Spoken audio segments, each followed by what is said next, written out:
Happy holidays and happy new year, everybody. We're taking a look back at the best of 2023 from the Hidden Killers podcast. And today, a look back at the best of Murder in the Morning. Some of our most compelling stories of 23. Enjoy. You're listening to the Hidden Killers podcast with Tony Brueski. It is usually recommended that if you have someone going after you, stalking you, things of that nature, that you go get a protective order, at least file something.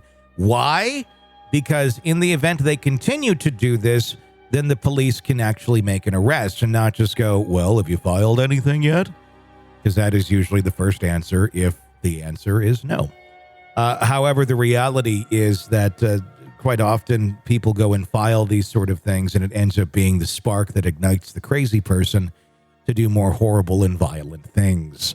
And until we have a system in place that exists for when someone does make these filings to immediately have protection there for them beyond a piece of paper, you're going to continue to have these sort of things happen. This person thought they were doing the right thing. They really were doing the right thing. But unfortunately, the protection that that piece of paper afforded provided little more protection than a piece of paper. Literally. Michigan man now facing charges for shooting his ex-partner after that filing. 54-year-old man from Michigan facing those charges after allegedly shooting his ex-partner near her workplace, mere days after she filed a personal protection order against him.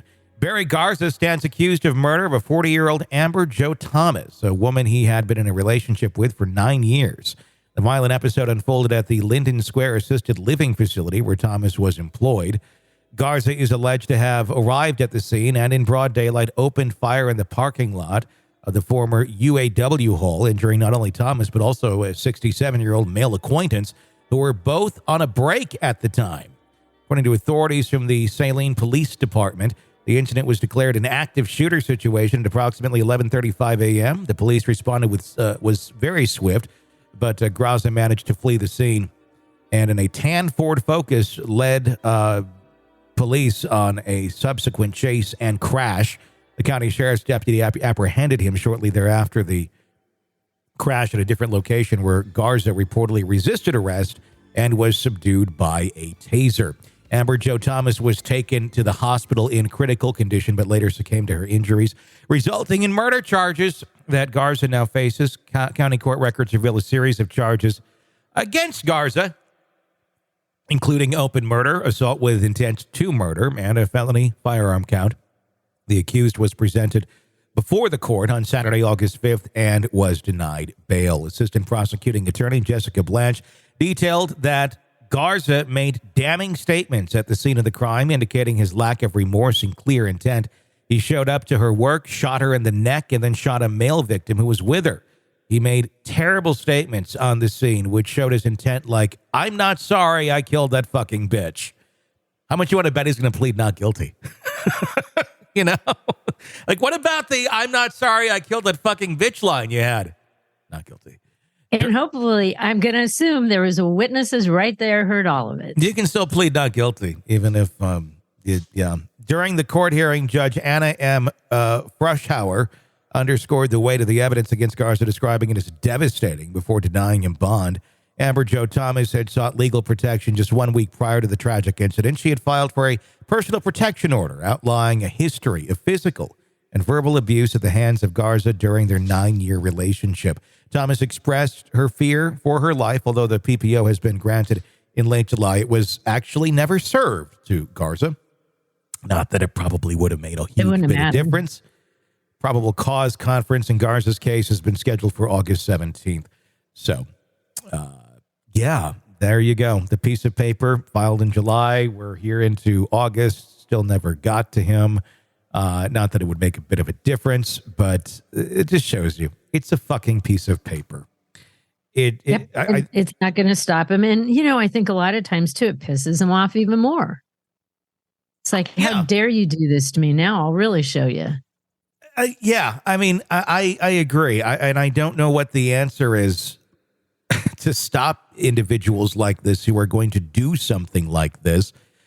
I mean, physically, the manpower, it doesn't exist. You can't like have a dedicated officer following you around if you have this sort of a threat against you, unless you have an imminent threat, which, I mean, obviously he was, but she probably had no idea. This is why she was shot in the parking lot, that he would be going after her in this sort of a way. But how do you protect one from something like this when it's all obvious that there's a dangerous person who is out there, that a protection order is needed?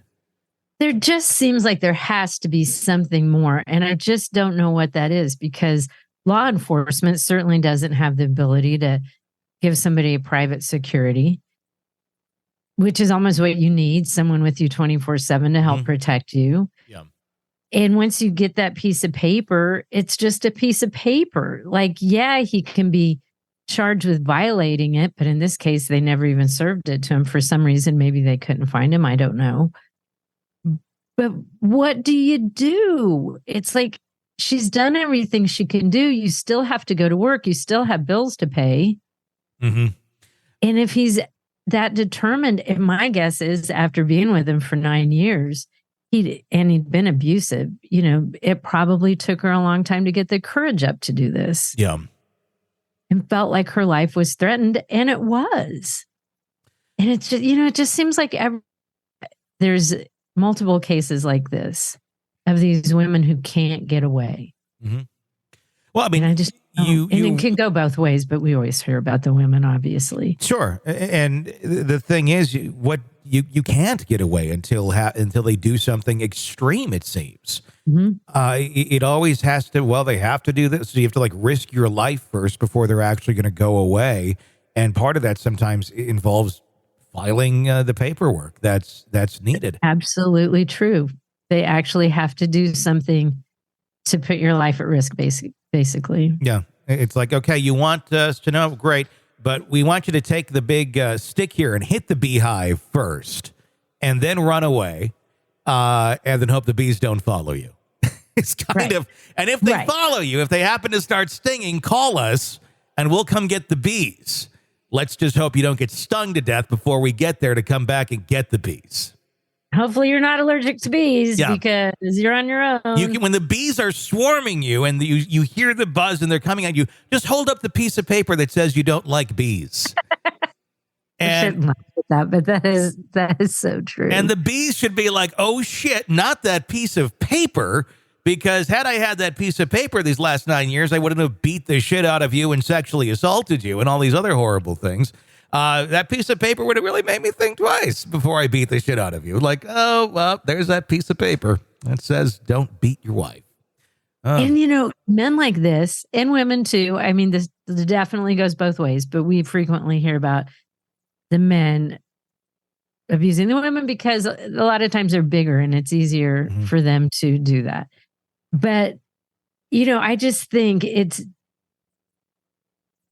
sorry, I just totally lost my train of thought about that one. But it's just horrific that you can continually abuse somebody and people know about it. And there's nothing you can do to prevent the inevitable. And that has to be the most horrific feeling. It's not that hard to be a man that is in control of themselves and not beating the shit out of women or people or just living a horrible life like that. It really isn't. There's plenty of men who seem to have issue with that. I don't know. I've never touched I've never hit a person in my life. I've never been involved in a confrontation. It seems it comes much easier to some others. But in reality, it's not that hard to avoid that sort of behavior. And anyone who is engaging in that sort of behavior, and that's part of their life, and I really don't give a fuck how you were conditioned and how this is all you know and blah, blah, blah, blah, blah. If this is how you're operating and this is how you're living your life, I think we need to step in a little bit sooner on some of these people and go, you're going away and you're going to learn about this. And you can come out on the other side, hopefully a better person. And if not, well, your track record really stands for itself. Mm-hmm. And I don't know what that exactly means or how that would work, but I think stiffer penalties at people who are abusive that are more serious and in line with, like, you're going away for years.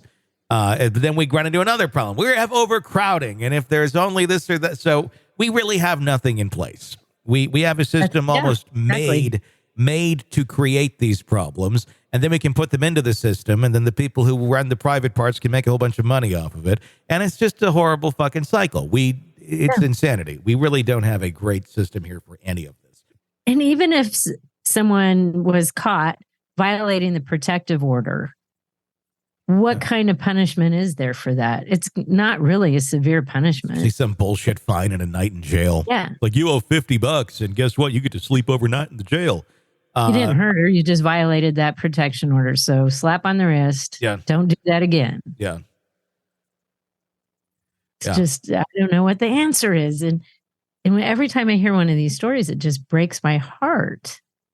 Yeah. And then and it sounds like it might have been a coworker or a friend taking a break with her. Mm-hmm. He's just an innocent bystander guy. Yeah. Yeah. I completely agree. Very sick story, sad story, and is another example of how broken our system is. This is an examination of the hidden human condition. This is the Hidden Killers Podcast with Tony Brueski.